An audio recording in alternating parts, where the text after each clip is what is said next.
Hi guys, welcome to my daily video, and I wanted to share with you how I make my own soy candles. And the reason why I make my own candles is because I know that I can trust what's in them, because a lot of the candles that you can buy from your local stores, they can be filled with a lot of chemicals, and I really like to make sure that everything that I've got in my house is very natural. So I'm just going to start with, what I've done is I've measured this, I've popped some water in it just to find out how much wax I would have to actually burn, and this needs about 322 grams. So I'm just going to get the right amount of wax that I need. And the good thing about making your own candles is it doesn't take too long. It's just a lot of preparation that's involved.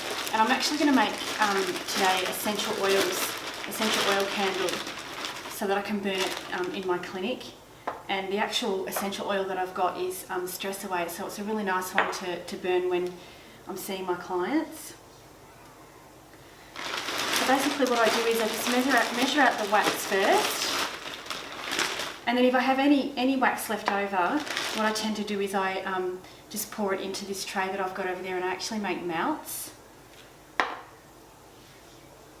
So what I'm going to do now is I've got my thermometer here, because there's a certain temperature that you need to melt the wax to. And this particular wax that I'm using is it's a soy wax, and you need to melt it to a maximum of about 80 degrees. So I put my thermometer in there, and then I just come over and I pop it into the boiling water that I've got prepared. So I've got the water boiling at a really nice temperature. So I'm just going to pop the wax jar in. And then I'm going to I need to get my my little stirrer thing so that I can keep stirring the wax down. And so I'm just going to be waiting now until it melts to a really good point. And I like to do between maybe 75 and 80 degrees. And it does take a little while because there is quite a bit of wax there. And so while the wax is starting to melt, and I'm going to keep an eye on it, I go over and I start to get my candle jar ready and pop the wick in. So I'm going to get ready to put the wick in a moment. So here's my candle jar, and it's actually just a little coffee jar. And I've just placed the wick in down the bottom, and I'm just going to apply some pressure just to make sure that it's really in place. Every candle jar that you use requires a different wick size. So when you're buying all your materials, you just got to be really mindful that you buy enough of the different sizes. So it's in there it's stuck in there, it's all good. So what I'm going to do now is I'm going to go over and just monitor the wax, because it's been melting for a while. So I'm giving it a really good stir just to make sure that it's melting evenly. And this particular wax likes to be melted, up to about 85, and then what I do is I then take it off the boil and let it sit, so that it likes to be poured at about 60, just so that you can get a really nice smooth finish. So I'm making sure that it's all broken up and it's all nicely heating evenly. So I'm just allowing the wax to cool down a little bit before I add in the essential oils. And then when the wax gets down to about 60, I'll start doing the pour. So I'm just giving it a little stir again, just to maintain a nice even temperature throughout the wax. And then I'll start pouring in the essential oil.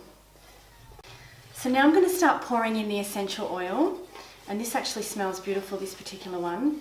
And this requires about 30 mils, but the way I was taught was to go by the smell.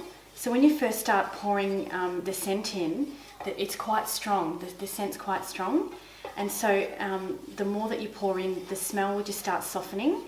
So I'll probably need another good 20 mils. It smells beautiful, this particular one, I love it. Okay, so we're nearly there. It needs a little bit more. And so now what I need to do is I need to check the temperature again. So I'm just going to keep stirring it just to make sure that, again, when the essential oil starts to diffuse in there, you want to make sure that it's a nice even smell. So I'm just going to pop the thermometer back in. Okay, and now we're ready to pour. So I've got the wax at a really good pouring temperature, and I've got a little ice cream stick on here just because that helps the wick stay in place. And you're not to move it too much around because otherwise you can end up with some potholes. But when you're pouring, it needs to be, you know, nice and slow and steady. So I like to take a little bit of a pause so then it sits a little bit.